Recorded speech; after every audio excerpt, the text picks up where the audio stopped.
We're back with some Bleach Soul Resonance, and we are in the glow of a Kenpachi Zaraki update, which has given him 20% crit rate for 30 seconds on 2 stacks for the free ski off of his core stamp. As well as other buffs, which by comparison are much more minor to me. So one thing I would say is that if you were still kind of hedging your bets, being like, I don't know if I should pull more, pull less, I would say that Boundary 1 Ascension Kenpachi does seem very good, though now he is getting spiritual pressure on his basic attacks, I believe it said. And 2, the ailment damage to crit rate pipeline now becomes less desirable because we now have an extra 20% crit rate built in, which means I go to 70% crit rate. I go to 70% crit rate for the free ski. This is the kind of change that we were waiting on for Kenpachi. This is the perfect answer to his problems. This makes him so much better.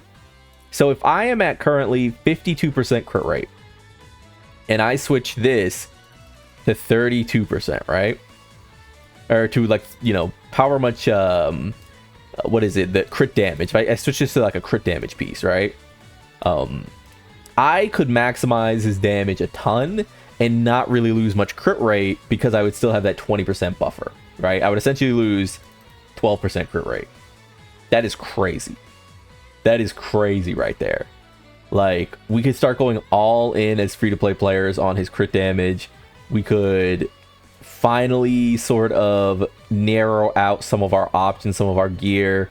I mean, this piece now looks a little worse than I thought. Though, actually, I do really like this piece still, honestly. Element damage is going to still be something that is very good. But the synergy that the core stamp now has with the weapon stamp is insane. Having this, when any of Kenpachi's attack lands a critical hit, it triggers an additional hit dealing damage equal to 20% of that attack. This is so good, man. This is so good, right?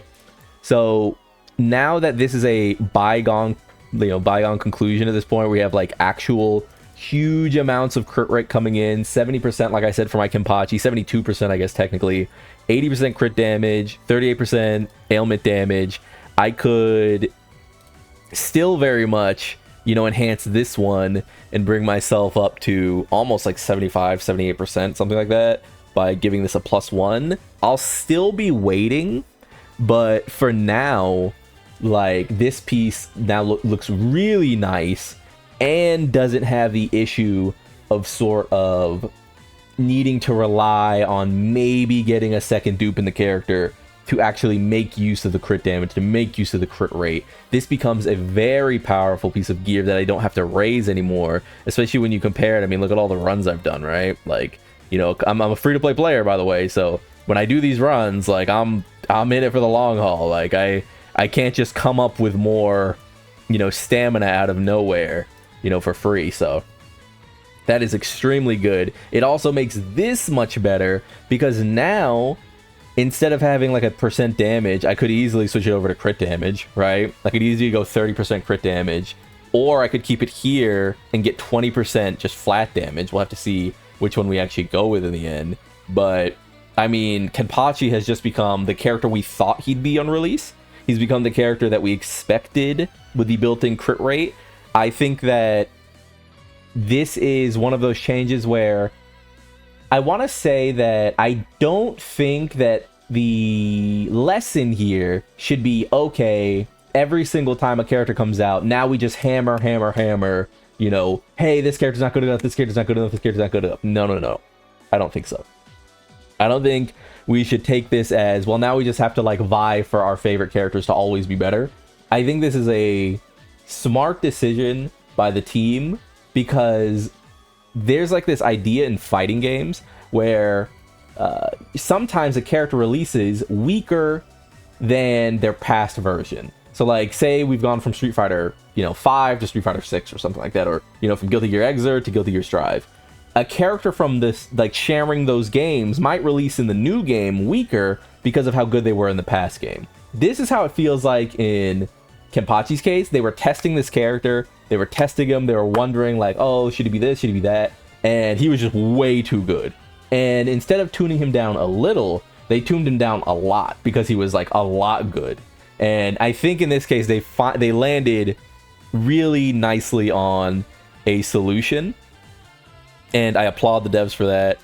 Make sure you are getting these bits and bobs increased now, because they're much easier to get, especially this one now. You don't need to defeat an enemy to get this. It's just simply acquiring frenzy, so very, very good. Yeah, this character is like a monster. This character is like a monster, dude. Like, this guy's insane now.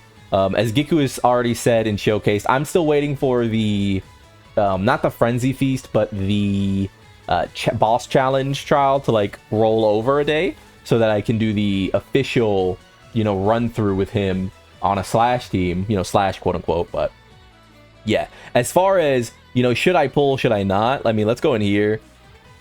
What we're sort of seeing is we're still in the very early days of Kenpachi. I mean, this is 4 days at this point. Like, we're 4 days into Kenpachi's banner.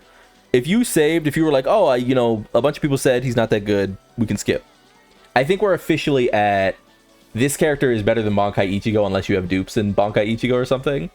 And we're officially at, he's doing that while not needing boundaries himself, which means that he is faithfully now power crept the Slash team, which is very nice for people who did pull.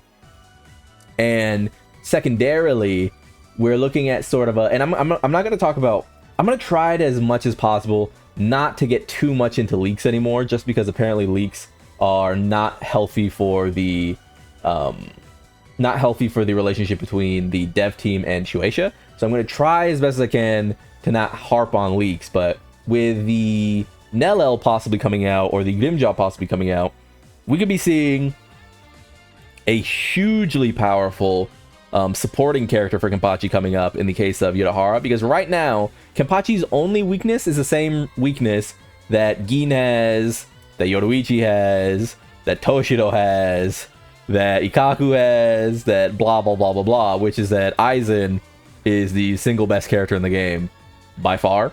Aizen and Urahara. And so Kenpachi would like to have the Aizen character at his side.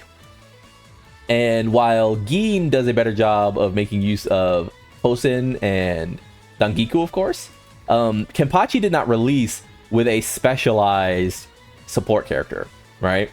And Tosin, at least to me, was always already better than Byakuya, to me.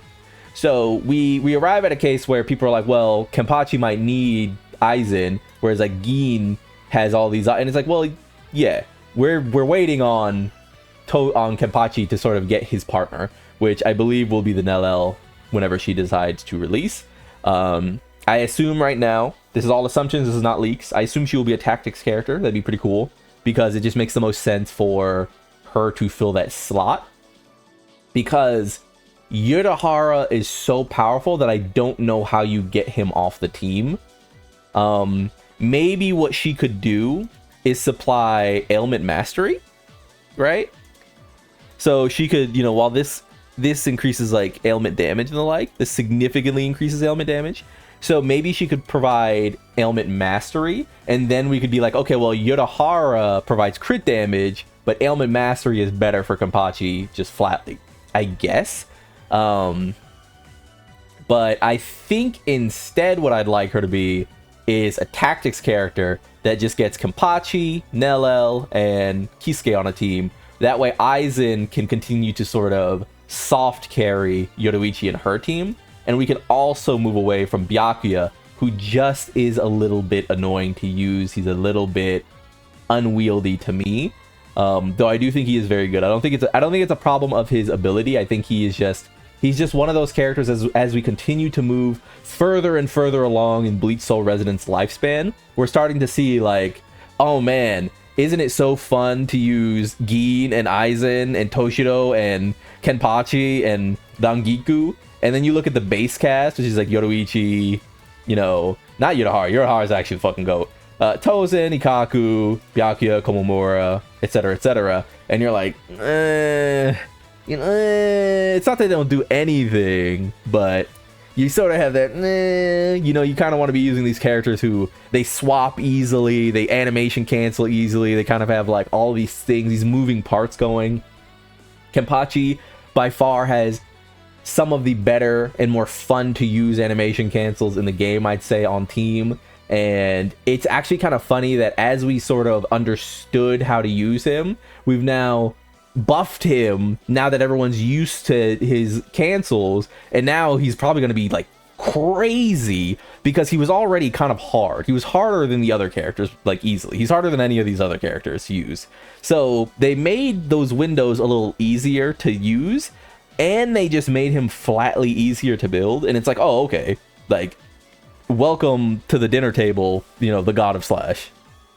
So yeah, should you get Kenpachi if you were waiting and maybe you just were like, oh, I'm just gonna skip, I think he's now very worth getting, especially if you don't have a Slash character. If you were like, oh, I guess I'll just catch the next Slash character, Kenpachi is now that character. He's now that character. I don't think he'll be going anywhere for a while. You could, someone made this point, and I want to sort of reiterate this because I think it is an important point, where they were like, people were sad that Ichigo has been moved out of his spot, his Bankai Ichigo. But the thing you should understand about Ichigo, and this is something you have to understand about like Goku in Dokkan Battle, is they're the protagonist.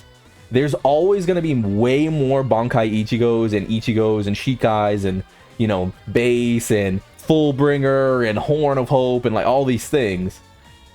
There's always going to be way more of those than there are Kenpachis or Gins or Aizens or Shunsuis or, you know, Byakuyas, etc., right? But they're going to put the main character in the game if you can believe it. He's going to get multiple releases, multiple elements, multiple times. So I don't really think it is in their worst interest to replace Ichigo characters, because Ichigo by far is the most replaceable character in a cast of characters, just inherently. Not because he's not cool, not because, you know, I don't like him, but because every time a Goku comes out in Dragon Ball Dokkan Battle, guess what? Another Goku's gonna come out in like a month. That's just how it goes. So yeah, I would say if you like Kenpachi, he is now definitely a character worth considering, I should say. Reminder that we are 4 days into his event. I've already made back, I want to say 2,000, 3,000 Jade. I've already made back a multiple tickets. We're probably going to get something for the live stream. And we're still slated to get a bunch of tickets more throughout his event. So, yeah. Kenpachi, the man you are. I'm glad you got buffed. Arguably, like in hindsight, maybe you didn't even need to be. But, hey, the day he released, I went all in, dog. 300, you know, 10 toes down. I said he's level 100 immediately. You know, I went all in because that's my GOAT. And to see that he is now just a monster, to see that, like, I don't need to spend a bunch more time grinding out his gear. Guess what? Ring the doorbell, like, ring the dinner bell, I should say. When they make characters easier to gear like this, it makes us have more resources inherently. Because instead of having to be like, okay, this is good for now, I guess this is good for now, I guess this is good for now. Now I'm like, oh, this piece is done. Like, this is fine. I'm good just having this piece. This piece is just fine. I'm good just having this piece. I could have more crit damage here. I could have crit damage on this one. There definitely is room to improve, but it's like, these are fine. This piece is probably the most like, I could hit this with maybe a 6-star, or I could wait to maybe get a double matching advanced stat. That way it doesn't have this like flat defense percent. But I could actually just hit this with a 30 bomb, you know, and be done with it, right? That means that all of my stamina is now my stamina again. It means that I can save stamina again. It means that I don't have to wait, and I can actually accrue nourishers again, which is very fun. Like, that is the best part about this by far. Making characters better, making good characters, making characters that aren't awkward gear reliant characters inadvertently fixes the gear and the stamina issue at the same time. This is what I said. Give us a way to get stats, and then we will soften the load bearing wall, essentially, that is like the gear grind. So, or well, I guess we'll strengthen that load bearing wall. You don't want to soften your load bearing wall, guys. You'll die. The wall will collapse and you'll die. If you learn anything from Professor Lone, learn that. But yeah, this is awesome. I'm super excited. That probably means we'll be getting a double post here just before the live stream and stuff, because I want to get this up. I want to get another video up talking about leaks and the like, and then I'm going to go into the actual showcase. So, you know, doing this right here, where we're a little bit off from getting to do this one, which is what I want to showcase them on. So yeah, that's it for me for now. I've been Lone. Like if you liked the video, subscribe to the club. We all go make it, and peace.